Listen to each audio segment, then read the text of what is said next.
درود شریف پڑھنا اللہم صلی علی محمد وعلی آل محمد کما صلیت علی ابراہیم وعلی آل ابراہیم انک حمید مجید اللہم بارک علی محمد وعلی آل محمد کما بارکت علی ابراہیم وعلی آل ابراہیم انک حمید مجید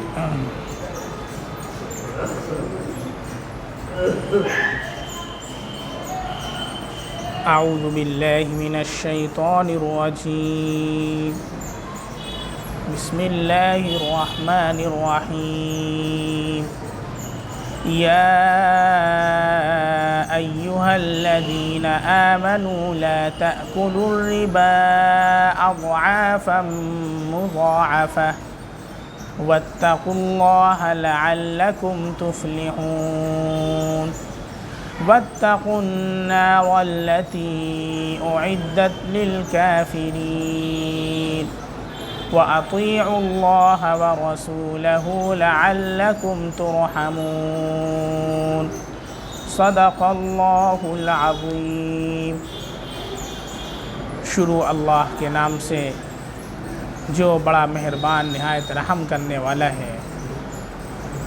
اے ایمان والو، سود مت کھاؤ، یعنی نہ لو اصل سے کئی حصے زائد کر کے، اور اللہ تعالیٰ سے ڈرو، امید ہے کہ تم کامیاب ہو جاؤ، اور اس آگ سے بچو جو کافروں کے لیے تیار کی گئی ہے، اور خوشی سے کہنا مانو اللہ تعالیٰ کا اور رسول کا، امید ہے کہ تم پر رحم کیا جائے۔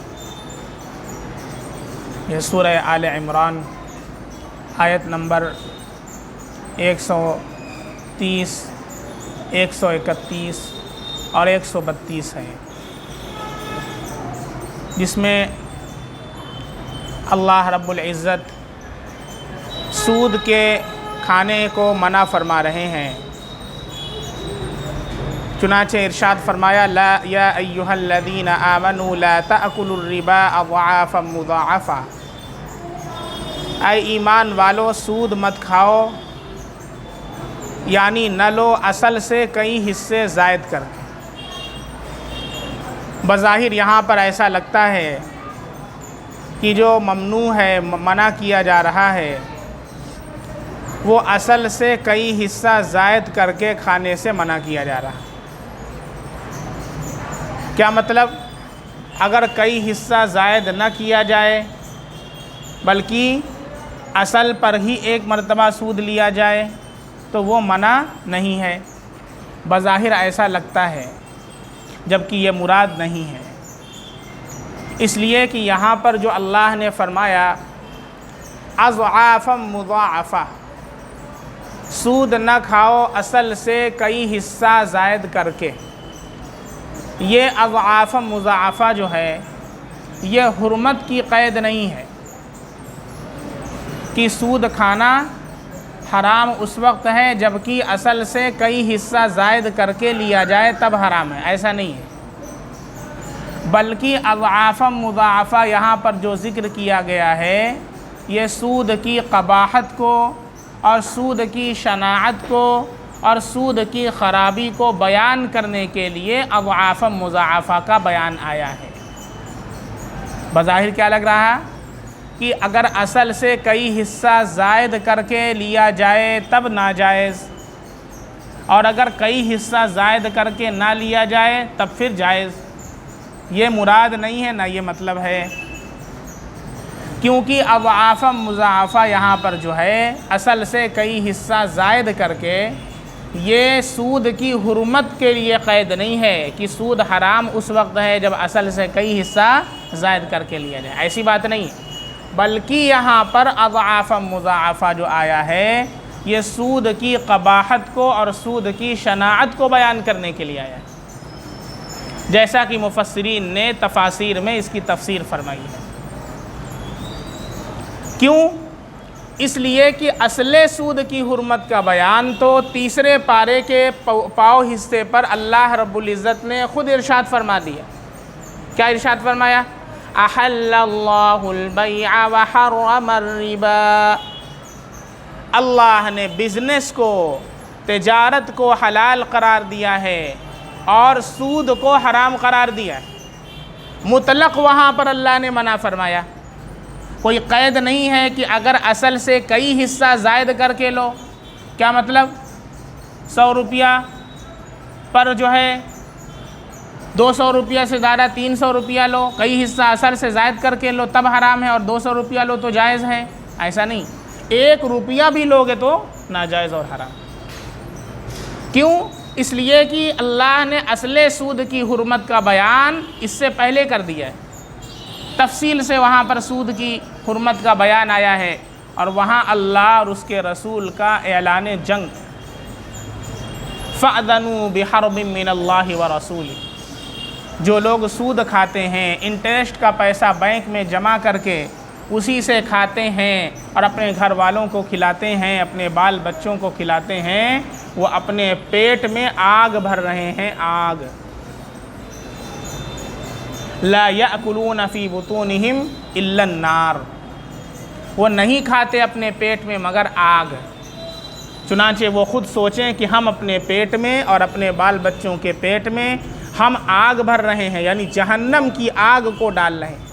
کل قیامت کے دن وہ جسم جو سود کی کمائی سے اور سود کے پیسے سے پرورش پایا ہے، وہ جہنم کی آگ کا مستحق ہوگا۔ آج دیکھا جاتا ہے لوگ بڑے فخریہ انداز میں، شان و شوکت کے ساتھ، بڑے غرور میں آ کر کے کہتے ہیں بینک کے اندر ہمارا پیسہ جمع ہے اور اس سے جو انٹرسٹ ملتا ہے اسی سے ہمارا خرچہ چلتا ہے۔ نالائقی کی بھی کوئی حد ہوتی ہے؟ تجھے شرم نہیں آتی ہے؟ اللہ قرآن میں اللہ نے سوائے سود کے علاوہ، سود کھانے کے علاوہ کسی سے اعلان جنگ نہیں کیا ہے۔ کوئی نماز نہیں پڑھتا، پوری قرآن میں آپ نہیں دکھا سکتے کہ اللہ نے کہا جو نماز نہ پڑھے میرا اس کے خلاف اعلان جنگ ہے، جو روزہ نہ رکھے میرا اس کے خلاف اعلان جنگ ہے، جو زکوٰۃ نہ دے میرا اس کے خلاف اعلان جنگ ہے، جو حج نہ کرے میرا اس کے خلاف اعلان جنگ ہے۔ واحد سود ایسی قباحت والی چیز ہے، اتنی خراب چیز ہے کہ اللہ رب العزت نے سود کھانے والے کے خلاف اعلان جنگ کیا ہے، اور کہا ہے کہ صرف میں نہیں، اللہ اور اس کے رسول دونوں کے خلاف وہ شخص تلوار نکال کر میدان میں لڑنے کے لیے کھڑا ہے۔ کس سے لڑنے آیا ہے؟ اللہ سے لڑ رہا ہے۔ کس سے لڑ رہا ہے سود کھانے والا؟ اللہ کے رسول سے لڑ رہا ہے۔ اب کیا کریں اگر کسی نے کھا لیا؟ پہلے مسئلہ نہیں معلوم تھا، اب مسئلہ معلوم ہوا ہے، کھا لیا، اب کیا کریں؟ تو اس کی بھی کیا ہے، اس کا سلوشن موجود ہے، گھبرانے کی ضرورت نہیں۔ صبح کا بھولا اگر شام کو بھی گھر آ جائے تو اسے بھولا، بشرطے کی اصلاح کا مقصد و اصلاح کی نیت۔ اگر اصلاح کی نیت ہے اور دل کے اندر طلب ہے تو اللہ رب العزت ضرور انشاءاللہ ہدایت عطا فرما دے۔ اب اگر کوئی شخص اپنی زندگی کو تبدیل کرنا چاہتا ہے، اپنی لائف کو چینج کرنا چاہتا ہوں، حرام والی زندگی سے حلال اور پاکیزہ والی زندگی اختیار کرنا چاہتا ہوں، تب کیا کریں؟ فقہا نے لکھا ہے کہ اب ایسا شخص سود پہلے تو کھانا چھوڑ دے، سود لینا چھوڑ دے، اور اب کیا کرے؟ اندازہ لگائے کہ کتنے سال سے وہ سود لے رہا ہے۔ اگر اس کے پاس بینک کا پاس بک ہے تو بہت آسان ہے، آپ جب جائیں گے اس کے اوپر ایڈٹ کروانے تو وہاں پر باقاعدہ انٹرسٹ لکھ دیتا ہے، یہاں پر یہ جو 150 روپیہ آپ کو ملا ہے یہ کیا ہے؟ انٹرسٹ ہے۔ اس کے آگے جو یہ ملا ہے آپ کو 2000 روپیہ، یہ انٹرسٹ کا ہے۔ اس کو آپ کیا کر لیجئے؟ کاؤنٹ کر لیجئے۔ اور اگر نہیں ہے آپ کے پاس پاس بک، بلکہ آپ ادھر ادھر سے لیتے رہے، بیاج کے اوپر آپ جو ہے قرض دیتے رہے، اس طرح کا کام کرتے رہے، تو اب کیا کرنا ہے؟ اب آپ غالب گمان کے مطابق اندازہ لگائیے، غالب گمان کے مطابق، جیسے اگر 50 آ رہا ہو کہ 50 روپیہ کھائے ہوں گے تو آپ 60 روپیہ کر دیجیے، 10 روپیہ زائد کر دیجیے، کم نہ ہو۔ تولنا ہو تو جھکتا تولیے، کیوں؟ کم تولنے والوں کے لیے ہلاکت۔ پوری سورہ مطففین اللہ نے نازل فرمائی ہے قرآن میں، ویل للمطففین، ہلاکت ہے کم تولنے والوں کے لیے۔ کچھ لوگوں کی عادت ہوتی ہے کہ وہ باقاعدہ جس کے اوپر بٹخرا رکھا جاتا ہے، وہ نہیں، جس کے اوپر سامان رکھا جاتا ہے اس کے نیچے چمبک چپکا دیتے ہیں. اور کچھ لوگ جو ایسے ہاتھ سے تولتے ہیں وہ اکثر ڈنڈی مارتے ہیں، عادت ہو جاتی ہے. اور جب ایک مرتبہ انسان کو حرام کی لت پڑ جاتی ہے نا تو پھر اس کو حرام کام کرنے میں کبھی عار محسوس نہیں ہوتا. حدیث میں آتا ہے، مسلم شریف کی روایت ہے، جب بندہ کوئی گناہ کرتا ہے، حرام کام کرتا ہے تو ایک سیاہ دھبا اس کے دل پر لگتا ہے. سیاہ دھبا، کالا نقطہ اس کے دل پر لگ جاتا ہے. پھر توبہ نہیں کرتا، پھر دوسری بار حرام کرتا ہے تو دوسرا نقطہ اس کے دل پہ لگ جاتا ہے. پھر اسی طریقے سے وہ گناہ کرتا رہتا ہے اور اللہ سے توبہ نہیں کرتا ہے، وہ نقطہ لگتا رہتا ہے، حتیٰ کیا ہوتا ہے، اس کا دل سودا، سیاہ، کالا، کلوٹا ہو جاتا ہے. جیسے آپ نے دیکھا ہوگا پہلے آگ سے کھانا بنتا تھا تو اس کے اندر پتھر وغیرہ ڈالا کرتے تھے جس کے اوپر لکڑی وغیرہ عورتیں جلایا کرتی تھیں. تو جب کھانا بن جائے تو دیکھیے کہ وہ پتھر کیا ہو جاتا ہے، کالا ہو جاتا ہے. آگ سے جلتے جلتے وہ کالا ہو جاتا ہے. اسی طریقے سے دل کیا ہو جاتا ہے، کالا. پھر اس کے بعد حق بات اس میں سرایت نہیں کرتی، حلال اس میں سرایت ہی نہیں کرتا ہے جب تک کہ دل کو پاک نہ کر لے. جیسے کپڑے کو ہم صاف کرتے ہیں اس کے لیے سرف ایکسل پاؤڈر لاتے ہیں، ڈٹرجنٹ پاؤڈر خرید لیتے ہیں، سرف ایکسل پاؤڈر لاتے ہیں، ایریل لیتے ہیں. دل کو پاک کیا جاتا ہے. دل کو صاف کرنے والی چیز کیا ہے، اللہ کا ذکر. حدیث کے اندر آتا ہے لِكُلِّ شَيْءٍ جِلَا، ہر چیز کو کوئی نہ کوئی چیز صاف کرنے والی چیز ہوتی ہے. ہر چیز کے لیے، کپڑے کو صاف کرنے کے لیے صابن ہوتا ہے، ہر چیز کے لیے. اور دل کو صاف کرنے کے لیے کیا ہے، اللہ کا ذکر. اللہ کے ذکر سے دلوں کے جو زنگ ہیں وہ دھلتے ہیں. لیکن اللہ سے سچی توبہ کر لے اور استغفار کر لے اور اللہ سے اندازہ لگائے کہ بھائی نے اتنا پیسہ کھایا ہے، 50,000 روپیہ سود کا کھایا ہے، اب 50,000 سے زائد 55,000 روپیہ غالب گمان کے مطابق زیادہ نکال کر کے غریب کو، فقیر کو جو صاحب نصاب نہ ہو اس کو بلا نیت ثواب صدقہ کر دے دے. تو اس میں کیا ہوگا، جو حرام مال کھایا ہے اس کا وہ کیا ہو جائے گا، اس میں مائنس ہو جائے گا. اور اب آئندہ سے حرام مال نہ کھائیں. یہ سود کی شناعت ہے. تو اس سے پہلے کی جو آیت ہے اس میں اللہ نے کیا فرمایا ہے، سود کو حرام قرار دیا. احل اللہ البیع وحرم الربا. وہاں پر یہ نہیں کہا کہ اصل سے زائد کر کے لو تو حرام ہے اور اگر ایک حصہ لو تو جائز ہے، ایسا نہیں کہا. یہاں پر چونکہ ایسا کہا ہے تو کچھ لوگوں کو یہ شبہ ہو سکتا ہے کہ اللہ نے فرمایا ہے اصل سے زائد کر کے کھانا حرام ہے تو اس کا مطلب ایک مرتبہ زائد کر سکتے ہیں اور اس کے بعد زائد کریں گے تو جائز ہے. ایسا نہیں ہے، کیونکہ اضعاف مضاعفہ یہ حرمت کے لیے قید نہیں ہے بلکہ یہ سود کی شناعت اور قباحت کا بیان ہے. بات سمجھ میں آ رہی ہے؟ اور اس لیے بھی کہا اضعاف مضاعفہ کہ جو شخص ایک مرتبہ سود میں پھنس گیا تو پھر وہ ہمیشہ اسی میں الجھا ہی رہتا ہے، کبھی اس سے نکل نہیں پاتا ہے. گناہ ایسا کنواں ہے، ایسی کھائی ہے کہ جب انسان اس کے اندر چلا گیا تو پھنستا ہی چلا جاتا ہے. جیسے وہ کہا جاتا ہے کہ ایک جھوٹ کو بولنے، ایک سچ کو چھپانے کے لیے انسان کو 100 جھوٹ بولنا پڑتا ہے. وہ سوچتا ہے ایک جھوٹ بول دے تو کام چل جائے گا، کام نہیں چلے گا. اس کو چھپانے کے لیے پھر اس کو دوسرا جھوٹ بولنا پڑے گا، تیسرا جھوٹ بولنا پڑے گا، حتیٰ کہ کئی جھوٹ اس سچ کو چھپانے کے لیے بولے گا. اس سے بہتر ہے کہ ایک سچ ہی بول دے. تھوڑی دیر کے لیے ذلت ہوگی، کیا کر لے، اسے برداشت کر لیں، لیکن ہمیشہ کیا بولے، سچ بولے. اس لیے اللہ تعالیٰ کیا فرماتے ہیں، یا ایھا الذین آمنوا اتقوا اللہ وکونوا مع الصادقین. اے ایمان والو اللہ سے ڈرو، اللہ کے علاوہ سے نہ ڈرو. یہ مت سوچو کہ ہم فلاں سے اور ڈھکاں سے اور سی ایم سے اور پی ایم سے، ان کا خوف تو دل کے اندر ہے. ابھی ان کا ایک فرمان آ گیا ڈی ایم کا تو پنی غائب مارکیٹ سے.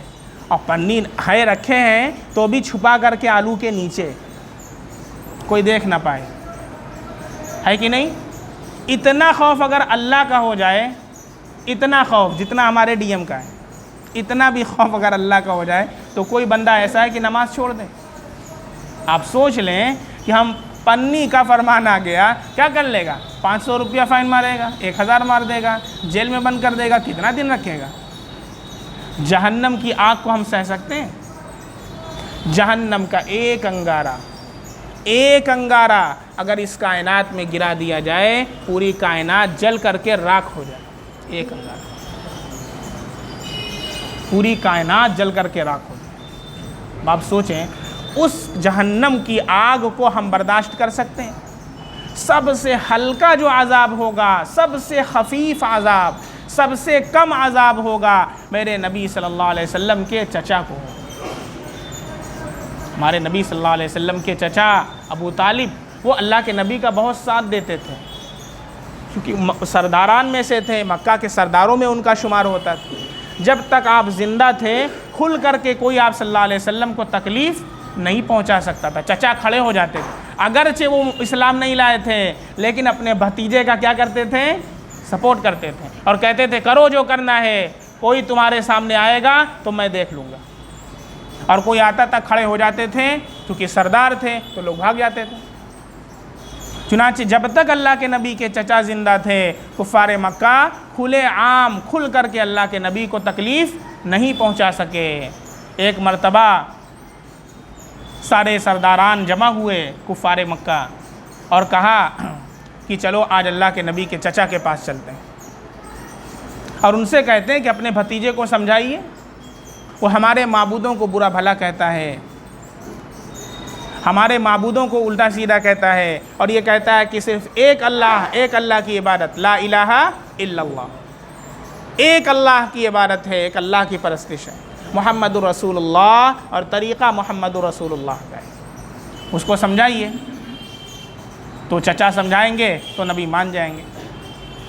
تو چچا نے ان لوگوں کے کہنے پر اپنے بھتیجے کو اللہ کے نبی کو بلوایا اور کہا کہ دیکھو یہ لوگ میرے پاس آئے ہوئے ہیں اور تمہارے بارے میں کیا کہہ رہے ہیں کہ تم ان کے معبودوں کو برا بھلا کہنا چھوڑ دو، اسلام کی دعوت دینا چھوڑ دو۔ نبی صلی اللہ علیہ وسلم نے کیا فرمایا کہ اے چچا، اگر میرے ایک ہاتھ پر سورج اور دوسرے ہاتھ پر چاند بھی رکھ دیں تو بھی میں اپنے اس کام سے باز نہ ہوں۔ اللہ کے نبی صلی اللہ علیہ وسلم کے چچا نے جب یہ جملہ سنا تو کہا کہ جاؤ کھل کر کے کام کرو، اب کوئی بھی آئے گا تو میں مجھے اپنے مقابل میں پائے گا۔ چنانچہ کسی نے بھی نہیں ستایا، کوئی ستانا چاہتا وہ سامنے آ جایا کرتے۔ لیکن جب موت کا وقت آیا ہے، اللہ کے نبی صلی اللہ علیہ وسلم کو دل کے اندر یہ خواہش ہوئی کہ میرے چچا کچھ چپکے سے کلمہ پڑھ لیں تو میں کل قیامت کے دن اللہ کے نبی میں اسے بخشوا لوں گا، اللہ کے سامنے میں شہادت دوں گا کہ میرے چچا نے کلمہ پڑھا تھا۔ چنانچہ جاتے ہیں اور کہا کہ اے میرے چچا، آپ آہستہ سے کلمہ پڑھ لیں، لا الہ الا اللہ محمد رسول اللہ، تاکہ میں کل قیامت کے دن آپ کے کلمے کی گواہی دوں اور آپ کو بچا لوں۔ اتنے میں کفار مکہ بھی وہیں پر پہنچ گئے، وہ گھیرے ہوئے تھے، دیکھ رہے تھے کہ پڑھتے ہیں کہ نہیں پڑھتے ہیں، کہیں اچھا کام کوئی کر نہ لے۔ اب جیسے کہ سب سگریٹ بیٹھ کر کے پی رہے ہیں، 4 فرینڈ ہیں، ایک آتا ہے سمجھاتا ہے کہ ارے بھیا چھوڑ دو، صحت کاہے صحت یا ضائع کرت ہو، صحت برباد ہو رہی ہے۔ اب تینوں دیکھیں گے اسے، کہیں مان نہ جائے۔ یہ جو غلط حرکت ہوتی ہے یہ اندر سے انسان کو غلط راستے پر ڈالتے جاتی ہے، پھر انسان اس سے نکلتا نہیں ہے۔ اسی وجہ سے کہا جاتا ہے کہ صحبت صالح ترا صالح کنت، صحبت طالح ترا طالح کنت، ہمیشہ اچھوں کی صحبت اختیار کرو، اچھوں کی صحبت تمہیں اچھا بنا دے گی، اور بروں کے ساتھ بیٹھو گے تو بروں کی صحبت تمہیں برا بنا دے گی۔ میرے یہاں ایک بچہ پڑھتا ہے، اس کے امی کا فون آیا کہ ہمارا بابو جو ہے گولی کھیلنے لگا ہے، اسکول سے آتا ہے، بیگ رکھتا ہے، کھانا کھا کے باہر نکل جاتا ہے اور پوری دوپہر گولی کھیلتا ہے، اور پھر کوچنگ کا ٹائم ہوتا ہے تب بیگ لے کر جاتا ہے۔ آپ اس کو سمجھائیے۔ ہم نے کہا ٹھیک آیا۔ ہم نے پوچھا عبد الرحیم گولی کھیلتے ہو؟ کہا نہیں، جزاک اللہ وغیرہ، کہا نہیں گولی نہیں کھیلتے۔ کہا تمہاری امی کہہ رہی تھی؟ کہا گولی کھیلتے نہیں، خالی دیکھتے ہیں۔ امی سمجھتی ہم کھیلتے نہیں بھائی، ہم خالی دیکھتے ہیں، کھڑا ہو کے دیکھتا ہے۔ تب اس کے امی کو فون لگائے، انہوں نے کہا آپ کا بچہ کھیلتا نہیں خالی دیکھتا ہے، کہ اس کو کہیے نہ دیکھے، ان کی امی نے کہا اس کو کہیے نہ دیکھے، آج دیکھ رہا ہے کل کھیلنے لگے گا۔ ایسی ہوتی ہیں مائیں تربیت کرنے والی آج کے دور میں۔ اور ہمیں کیا فکر ہے، بچہ ہے آیا کہاں گیا، کھیلنے گیا ہے، کیا کھیلنا ہے، کچھ بھی کھیلنا ہے، اس کو ایسا گیم کھلائیں کہ جس کے اندر اس کا فائدہ ہو۔ آج کل ایجوکیشنل گیمز آتے ہیں، وہ کھیل بھی ہوگا اور اس کے ساتھ ساتھ اس کی تعلیم اور تربیت بھی ہوگی۔ بہت سے ایسے گیمز ہوتے ہیں یا بہت سے ایسے آرٹس ہوتے ہیں کہ جس کے اندر اس کا دل بھی بہلے گا اور بہت سے فن اس کو آ جائیں گے۔ اس کو گملہ بنانا سکھائیں، اس کو کرافٹس بہت سے آتے ہیں وہ دیں، ایسی چیزیں آتی ہیں۔ تو ان کو یہ فکر تھی کہ ہمارا بچہ بگڑ نہ جائے، کیونکہ انسان جس انسان کے پاس رہتا ہے اس کی صحبت کا اثر اس تک منتقل ہو جاتا ہے۔ جو لوہار کے پاس بیٹھے گا تو ظاہر سی بات ہے اگرچہ اس کا کپڑا میلا نہ ہو لیکن اس کی بدبو اور دھواں یہ ضرور اس کے پاس آوے گا۔ اور جو مشک اور زعفران بیچنے والے کے پاس رہے گا اگرچہ اس کے کپڑے میں مشک نہ لگے لیکن مشک کی خوشبو ضرور سونگھے گا۔ اب چوائس آپ کی ہے، ڈیسائیڈ آپ کو کرنا ہے کہ آپ کو مشک اور زعفران والوں کے پاس رہنا ہے یا پھر لوہار کے پاس، بھٹی کے پاس رہنا ہے، اپنے کپڑے کو میلا کر لینا ہے۔ اللہ کے نبی صلی اللہ علیہ وسلم نے اپنے چچا کو تلقین کی ہے تو کفار مکہ نے گھیرا ہوا تھا اور دیکھ رہے تھے کہ کہیں کلمہ نہ پڑھ لیں، اور وہی ہوا۔ چچا نے دیکھا، ارے سب دیکھ رہے ہیں، کہا اپنے بھتیجے سے کہ اگر مجھے اس بات کا خوف نہ ہوتا کہ میرے مرنے کے بعد یہ طعنہ دیں گے کہ چچا نے موت کے ڈر سے بھتیجے کا دین قبول کر لیا تو میں ابھی کلمہ پڑھ کے تیرے آنکھ کو ٹھنڈا کر دیتا، اور نہیں پڑھا اور انتقال ہو گیا۔ اللہ کے نبی صلی اللہ علیہ وسلم کی آنکھوں سے آنسو جاری ہو گئے، آنسو جاری ہیں، داڑھی مبارک بھیگ رہی ہے۔ اللہ کو جوش آیا، جبریل امین کو بھیجا، قرآن کی آیت نازل ہوئی، انک لا تہدی من احببت ولکن اللہ یہدی من یشاء وہو اعلم بالمہتدین۔ اے نبی آپ جسے چاہیں ہدایت نہیں دے سکتے، ہدایت اللہ کے ہاتھ میں ہے۔ میں بھی یہاں پر بتا رہا ہوں میرے ہاتھ میں ہدایت نہیں ہے کہ میں آپ کو چینج کر دوں، کریں گے آپ وہی جو کرنا ہے۔ ہاں اللہ رب العزت ضرور انشاءاللہ جس کے دل کے اندر نیت ہوگی تو اللہ رب العزت ضرور انشاءاللہ ہدایت عطا فرمائے۔ اے نبی آپ جسے چاہیں ہدایت نہیں دے سکتے، ولیکن اللہ یہدی من یشاء، لیکن اللہ جسے چاہتا ہے ہدایت دیتا ہے۔ آپ غم نہ کریں، آپ کا کام تھا ان کو تلقین کرنا، آپ کا کام تھا انہیں سمجھانا، آپ کا کام تھا انہیں صحیح راستہ بتانا، آپ نے بتا دیا۔ لست علیہم بمسیطر، آپ داروغہ بنا کر نہیں بھیجے گئے ہیں کہ کوئی نہ مانے۔ آپ نے نماز کے لیے کہا، کوئی نماز پڑھنے نہیں آیا تو آپ ڈنڈا لے کر کے اس کے گھر پہنچ جائیں، آپ کو اس کا مامور نہیں کیا گیا۔ آپ داروغہ بنا کر نہیں بھیجے گئے ہیں، آپ کا کام ہے سمجھانا، آپ نے سمجھا دیا، بس ہدایت کس کے ہاتھ میں ہے؟ اللہ کے ہاتھ میں۔ بات سمجھ میں آ رہی ہے؟ حضرت اللہ کے نبی صلی اللہ علیہ وسلم نے سب سے پہلے سود کی حرمت کا اعلان کیا۔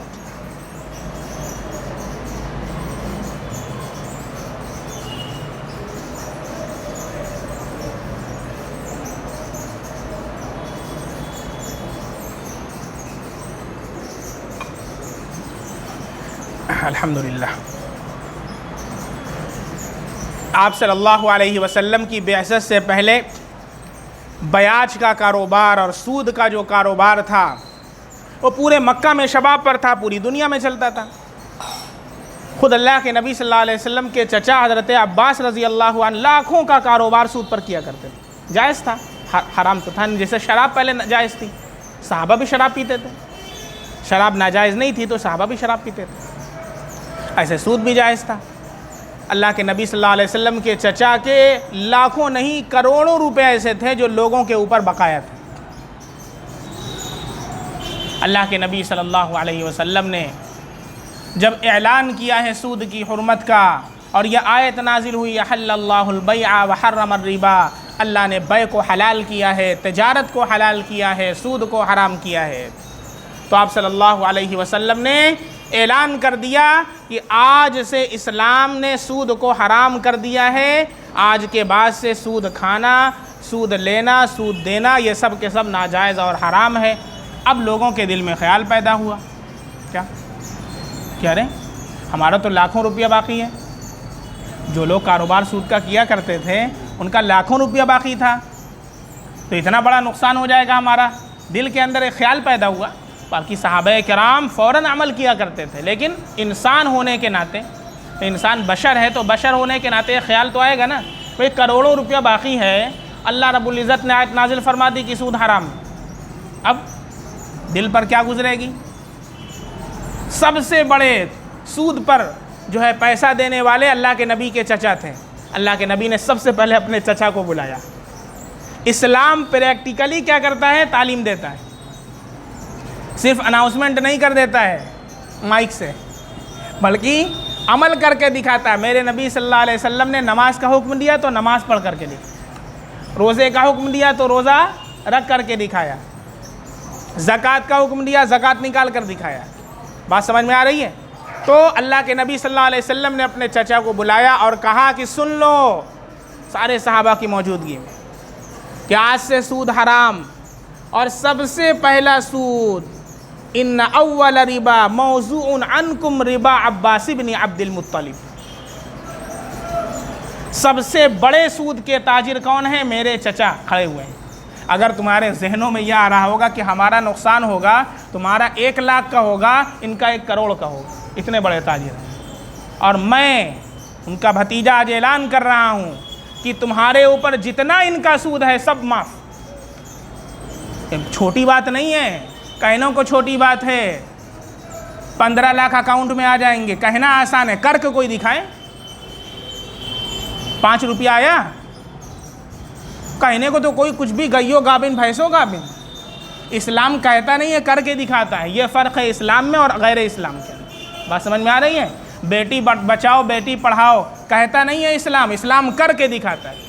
چنانچہ حاتم تائی کی بیٹی صفانہ آئیں اللہ کے نبی کے دربار میں، غیر مسلم تھیں، سر پر دوپٹہ نہیں ہے، اللہ کے نبی نے اپنی کالی کملی عطا کی ہے حضرت بلال حبشی کو، اور کہا کہ بیٹی کے سر پر ڈالو۔ کب سے پہلے؟ اس وقت جب بیٹی کو زندہ زمین میں درگور کیا جاتا تھا، بیٹی پیدا ہوتی تھی، بیٹی کو زمین کھود کر کے گاڑ دیا جاتا تھا۔ ایسے وقت میں اللہ کے نبی صلی اللہ علیہ وسلم نے پوری دنیا کو بیٹی کی عزت کرنا سکھایا ہے، خالی بھاشن نہیں دیا ہے۔ اس لیے دنیا کے پی ایمز کو چاہیے کہ درس لے اللہ کے نبی صلی اللہ علیہ وسلم سے، اور سبق سیکھے اللہ کے نبی صلی اللہ علیہ وسلم۔ بات سمجھ میں آ رہی ہے؟ اللہ کے نبی صلی اللہ علیہ وسلم نے سب سے پہلا ربا جو اسلام کے اندر معاف کیا ہے اور ساقط کیا ہے اور انٹرسٹ کو معاف کیا ہے، وہ کس کا تھا؟ خود آپ کے چچا کا تھا۔ اور اس کے بعد اللہ کے نبی نے پریکٹیکلی یہ کیا ہے، غیر مسلموں نے معاف کر دیا۔ کیوں معاف کیا؟ اللہ کے نبی صلی اللہ علیہ وسلم کے چچا ہیں، مان لیجئے ان کا غیر مسلم کے اوپر 1 لاکھ روپیہ بن رہا ہے، غیر مسلم نے ان سے قرض لیا تھا اور وہ ادا نہیں کر پایا، سود چڑھتا گیا، کتنا ہو گیا؟ 1 لاکھ روپیہ اب اس کو دینا ہے۔ اللہ کے نبی نے کہا معاف نہیں دینا ہے۔ اب اس غیر مسلم نے کسی کو سود پر پیسہ دیا تھا، اس کا 1,000 بن رہا تھا، کیا وہ معاف نہیں کرے گا؟ اسلام نے جب میرا 1 لاکھ کا قرضہ معاف کر دیا ہے، میں 1,000 نہیں معاف کر سکتا؟ سارے غیر مسلموں نے اپنا قرضہ معاف کر دیا۔ یہ ہے اسلام۔ یہ کوئی نیوز چینل والا آپ کو نہیں بتائے گا، کیوں؟ ان کا نیوز چینل بند ہو جائے گا اسی دن، جس دن بتا دیں گے۔ یہ خالی یہاں تفسیر میں ملے گا، آپ نہیں بتائے گا کوئی بتا دے تو لے کے آئیے میرے پاس، کوئی نہیں بتائے گا۔ کیوں؟ اسلام کی خوبصورتی کیسے بیان کر دیں بھائی، کوئی مسلمان نہ ہو جائے؟ ارے تمہارے بیان کرنے سے کوئی مسلمان نہیں ہوگا۔ اسلام کی فطرت میں قدرت نے لچک دی ہے، یہ اتنا ہی ابھرے گا جتنا کہ دباؤ گے، جتنا تم دباتے جاؤ گے نا یہ اتنا ابھرتا چلا جائے گا۔